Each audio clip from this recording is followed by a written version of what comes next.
Енді жеке кабинетке келетін болсақ, бұл мына жерде номер тұр, иә, бұл менің номерім, яғни осы номермен зарегистрироваться еттім. Сіздерде өзіңіздің номерлеріңіз тұрады. Бұл жер бізге керек емес.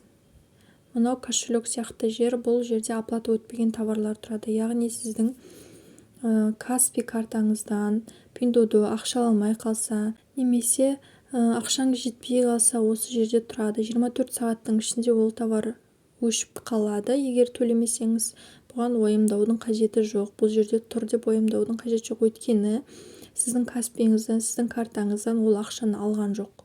Екіншіге келетін болсақ, мынаған. Бұл жерде сіз ешкіммен бірікпей алған товарыңыз тұрады. Ол кезде сізге кішкене күту керек болады, өйткені продавец сізбен бірігетін адамды күтеді, сосын барып жібереді. Үшінші сағатқа келетін болсақ, бұл жерде наоборот, сіз біреуге бірігіп алынған товарлар тұрады. Қазір көрсетсем, мысалы, на примере, аяқ киімге кіретін болсам, мына жерде адамдар бар, мына екі адам тұр екен. Біз осының екеуінің біреуімен бірігіп алатын болсақ, мысалы, қызылды басып, ақшасын төлеп алатын болсақ, жаңағы сағатқа өтеді. Міне мына жерде тұрады ол товар. Сосын кішкене 24 сағат па, 48 сағат па күтесіз. Өйткені мына жерде продавец жазып қояды, міне. 48 сағаттың ішінде жіберем дейді, міне. 48 сағаттың ішінде, яғни ол 2 күннің ішінде жіберу мүмкін. 1 күнде жіберу мүмкін, 2 күнде жіберу мүмкін, екінші күні жіберу мүмкін. Одан артық кетіп қалса, сізге купон береді. 2 юаньға купон береді, немесе 3 юаньға береді. Сондай. Енді мына грузовикке келетін болсақ, ол продавец жаңағы, мысалы, аяқ киімді курьерге жіберді уже. Сіздің складқа дейін апарып тастайтын курьер жолда деген мағынаны білдіреді осы жерде. Енді мына 5-ші функцияға келетін болсақ, жұлдызша жаңағы курьер сіздің затыңызды складқа апарып тастады. Складта уже қабылдап алды. Енді отзыв қалдырыңыз деген жер бұл. Өйткені продавец ойлап тұр, сіздің затыңыз уже сіздің қолыңызда, Қытайда. Енді маған отзыв қалдырыңызшы деген функцияны білдіреді. Мына жер карта тіркеу, осыны басамыз.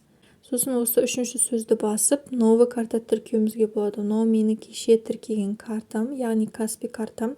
Тағы, мысалы, халық картамды тіркеп қоятын болсам, осы плюсикті басамын да, төлем паролін жазамын.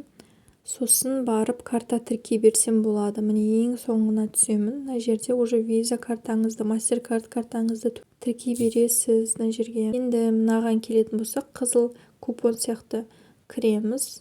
Бұл купон береді бізге. Бізде новый аккаунт болған соң, бізде әзірге купон жоқ. Келесі мына жүрекше сумка сияқты. Бұл жер избранные. Яғни біз мына аяқ киімді кірейік, осы аяқ киімге жүрекшені басайық. Сосын қайтадан шығып, избранныйға кіретін болса, жаңағы жүрекшеге міне сол аяқ киім тұрады. Міне тұр. 3-ші тұрған плюсик, ол біздің подписаться еткен магазиндеріміз. Мына аяққа келетін болсақ, ол біздің архив товарымыз. Яғни біз оны қарадық, зерттедік, жаңағыдай ұнаттық деген сияқты осы жерде тұрады. Міне 7.09 дейді, 9-шы неде қараппын бұны мен, июльде қараппын. Бірінші бұларда ай тұрады, сосын барып бүгінгі дата тұрады. Мен 9-шы июльде осы товарларды қараппын. Енді мынау қызылда қоршалған о сияқты әріп бар ғой, бұл возврат жасаған товарымыз, заттарымыз тұрады осы жерде. Мына жерде тұрған бізге қажеті жоқ. Бұл жерде бізге китайская карта керек, WeChat керек. Бұл жерге кірмесеңіз де болады. Мына жерге де кірмей-ақ қойыңыз. Бұл жерде бізде билет сатып алатын сайт. Енді мына адрестің бейнесіне кіретін болсақ, бұл жерде Қытай адресін және қазақстанский адресті тіркейтін 2 функция бар. Мына жерде добавить казахстанский адрес дегенге өзіңіздің казахстанский адресіңізді толтырасыз, ал астындағы Қытайдың каргосының адресін толтыратын боласыз. Наушник сияқты бұл служба поддержки, ең соңғы тұрған бізде настройки. Ал мына жерде тұрған товарлар, ол бізге рекомендацияда шыққан заттарымыз. Мен көп аяқ киім қарадым осы жақында, сондықтан осындай аяқ киім шығып кетіп тұрмаған. Сіздер киім қарасаңыздар, киім шығады. Жаңағыда кішкентай баланың нелерін қарасаңыздар, заттарын сондай шығады. Осы жерде рекомендациядағы товарлар тұрады.